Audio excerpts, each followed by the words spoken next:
Sa gitna ng mga ilaw ng Dubai, naroon si Ron, isang masipag na OFW. Dahil sa gulo at giyera sa karatig lugar, pansamantalang natigil ang kanyang trabaho. Dito nagsimula ang kanyang pagkabagot sa loob ng shared apartment kasama sina Jessica, Jenny at ang mapanuksong si Annabelle. Ang apat na pader ng kwarto ang naging mundo ni Ron at sa bawat sulok, tila may nagbabadyang tukso na hindi niya inaasahan sa gitna ng kawalan ng pagkakaabalahan sa banyagang lupain. Si Annabelle ay madalas sa common area, laging nakasuot ng manipis at sexy dress.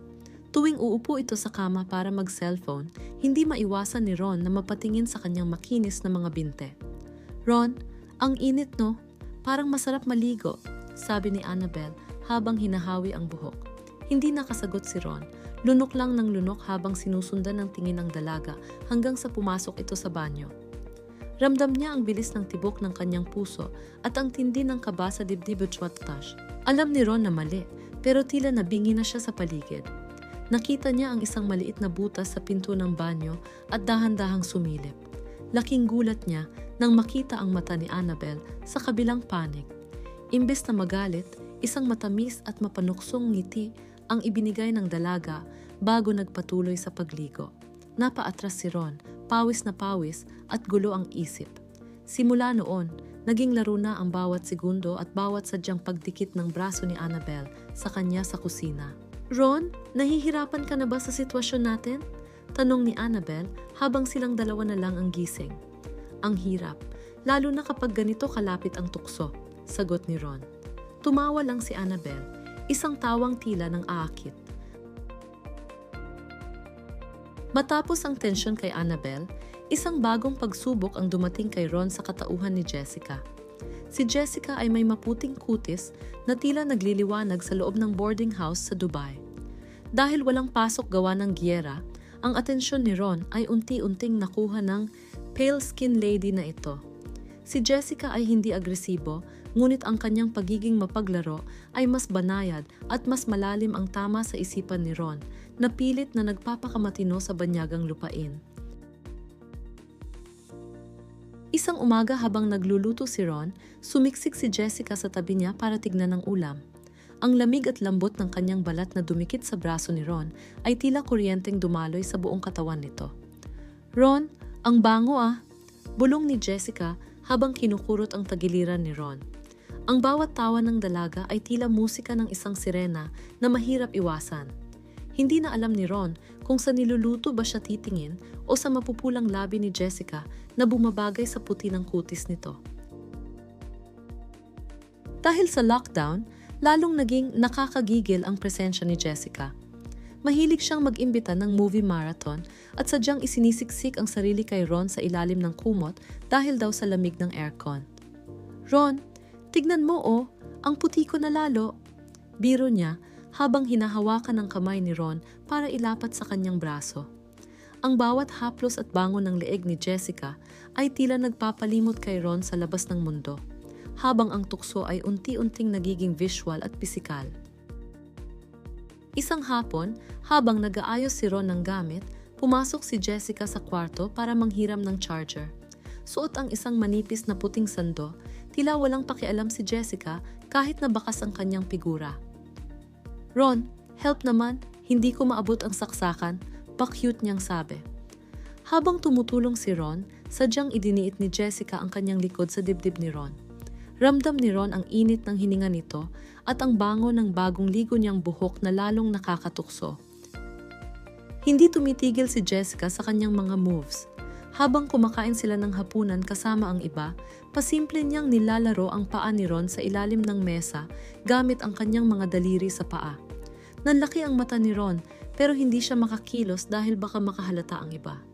Ang mapanuksong tingin ni Jessica habang sumusubo ng pagkain ay tila nagsasabing, "Alam ko ang ginagawa ko sa'yo." Napainom na lang ng maraming tubig si Ron dahil sa matinding tensyon na nararamdaman. "Ron, may dumi ba sa mukha ko?" tanong ni Jessica isang gabi habang sila ay nasa balkonahe. Lumapit si Ron para tignan, pero biglang hinawakan ni Jessica ang kanyang pisngi. Ang mga mata ni Jessica ay puno ng laro at pagnanasa. Ang distansya sa pagitan ng kanilang mga labi ay lumiit ng lumiit, halos marinig na ni Ron ang tibok ng sarili niyang puso. Ang puti mo masyado, Jessica, nakakasilaw, biro ni Ron para lang maibsan ng kaba, pero ang dalaga ay lalo lang lumapit. Isang gabi, silang dalawa na lang ang gising sa sala habang patay ang mga ilaw. Huwag mo masyadong isipin ang bukas, i-enjoy mo lang ang moment, bulong ni Jessica habang inilalapit ang kanyang mukha sa mukha ni Ron. Dito na naramdaman ni Ron ang tunay na panganib. Si Jessica ay hindi lang basta nakakagigil, siya ay nakakalasing. Ang kamay ni Ron ay tila kusa ng gumagalaw patungo sa dalaga. Paano mo nga ba tatanggihan ang isang tuksong kay sarap gawin at mahirap iwasan? Habang tumatagal, lalong lumalakas ang loob ni Jessica.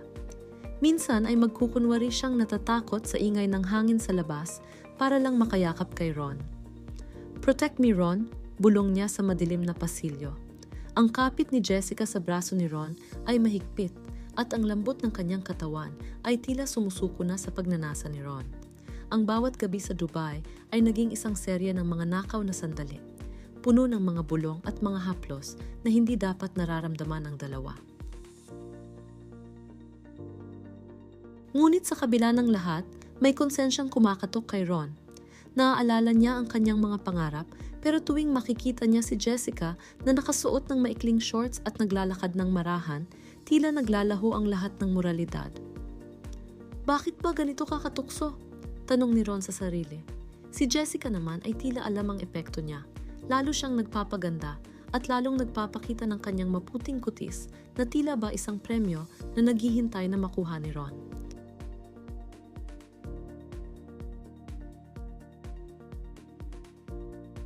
Sa huli, ang boarding house sa Dubai ay naging piping saksi sa isang laro ng pagnanasa at pagpipigil.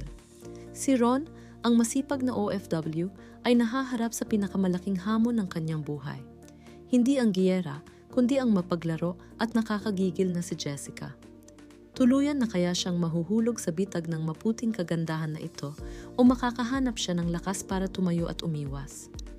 Ang kwento ni Ron at Jessica ay isang paalala na sa bawat sulok, ang tukso ay laging naghihintay. Sa gitna ng mainit na panahon sa Dubai, isang bagong tensyon ang nabubuo sa loob ng boarding house. Bukod kina Annabelle at Jessica, naroon din si Jenny. Siya ay mas may edad kay Ron pero nagtataglay ng napakagandang mukha at sexy na pangangatawan. Mukhang Bombay ang kanyang ganda at sa bawat tingin niya, tila may baon siyang malalim na karanasan sa buhay at pakikipagtalik. Siya ay seductive at agresibo, isang katangiang hindi pa nararanasan ni Ron sa iba. Si Jenny ay hindi mahiyain. Madalas niyang kalabitin si Ron sa mga oras na hindi nito inaasahan. Mahilig siyang mangiliti sa tagiliran o sa leeg ni Ron habang dumadaan sa masikip na pasilyo ng kanilang flat. "Ron, bakit ang tigas ng katawan mo? Relax ka lang," bulong ni Jenny habang tumatawa ng mapanukso. Ang kanyang boses ay may halong awtoridad at pangaakit, tila ba sinasadya niyang lituhin ang isipan ng mas batang si Ron na pilit na umiiwas sa kanyang mga haplos. Isang gabi, habang nagpapahinga ang lahat, lumapit si Jenny kay Ron dala ang isang suklay. "Ron, pwede mo bang hawakan ang buhok ko? Pakiramdam ko kasi sobrang bigat," pakiusap nito. Hinayaan ni Jenny na dumaloy ang kanyang mahaba at maitim na buhok sa mga kamay ni Ron. "Amuyin mo, Ron. Mabango ba?" Ang bango ng kanyang buhok ay tila isang gayuma na unti-unting bumabalot sa sistema ni Ron habang ang dalaga ay nakasandal na ng bahagya sa kanyang kandungan.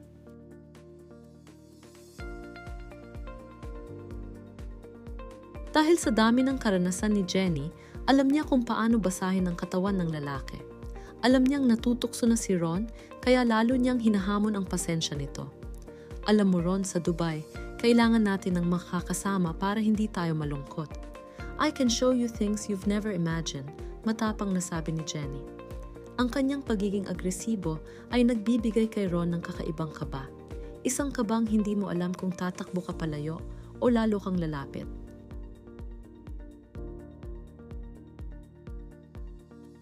Habang nasa kusina, sadyang idinidikit ni Jenny ang kanyang katawan kay Ron habang ito ay naghuhugas ng pinggan.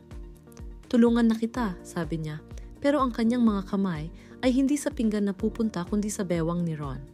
Ang bawat kiliti ni Jenny ay tila apoy na nagpapaningas sa pagnanasa ni Ron. "Jenny, baka may makakita sa atin," babala ni Ron na halos pabulong na dahil sa bilis ng kanyang paghinga, pero ngumiti lang ang dalaga at lalo pang humapit.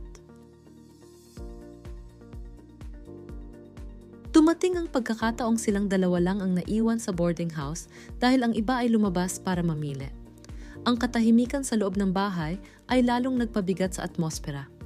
Nakasuot si Jenny ng isang manipis na pantulog na halos wala nang itinatago. "Ron, ang init ng aircon, no? Parang kailangan natin ng pampalamig," biro ni Jenny habang dahan-dahang lumalapit sa sofa kung saan nakaupo si Ron. Ang bawat hakbang niya ay tila isang huntress na papalapit sa kanyang biktima.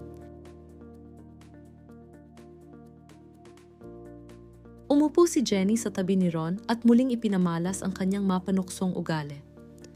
"Huwag kang matakot sa akin, Ron. Gusto ko lang na maging masaya tayo ngayong gabi," bulong niya sa tainga ni Ron. Naramdaman ni Ron ang init ng hininga ni Jenny at ang bango ng kanyang balat na tila amoy vanilla at spices. Hindi na nakakilos si Ron nang simulan ni Jenny na paglaruan ang mga butones ng kanyang damit, habang ang mga mata nito ay nakatitig ng malalim sa kanyang mga mata.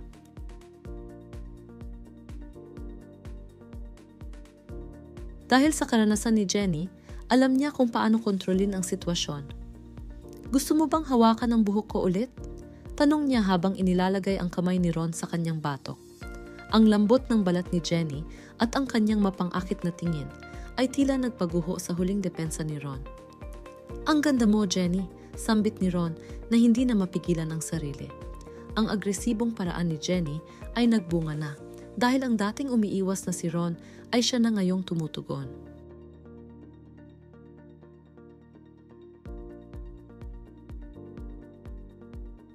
Ang gabi sa Dubai ay naging saksi sa pagtatagpo ng dalawang pusong naghahanap ng init sa gitna ng lockdown. Ang bawat haplos at bawat bulong ni Jenny ay tila nagbubukas ng mga bagong pintuan ng karanasan para kay Ron. Ang tukso ay hindi na lang basta laro. Ito ay naging isang realidad na mahirap takasan. "Sabi ko sa'yo, Ron, I have a lot of experience. Just follow my lead." Muling bulong ni Jenny habang lalo nilang pinagsasaluhan ang mga sandaling silang dalawa lang.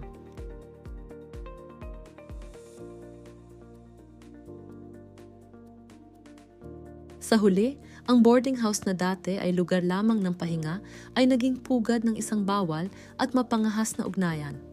Si Ron, na pilit naging matatag kina Annabelle at Jessica, ay tuluyang sumuko sa mapang-akit at agresibong si Jenny. Ang karanasan at kagandahan ng Bombay look na dalaga ay naging sapat upang malimutan ni Ron ang lahat ng kanyang alalahanin. Sa gabing iyon, napatunayan nila na sa Dubai, hindi lang ang klima ang mainit, kundi pati na rin ang mga damdamin.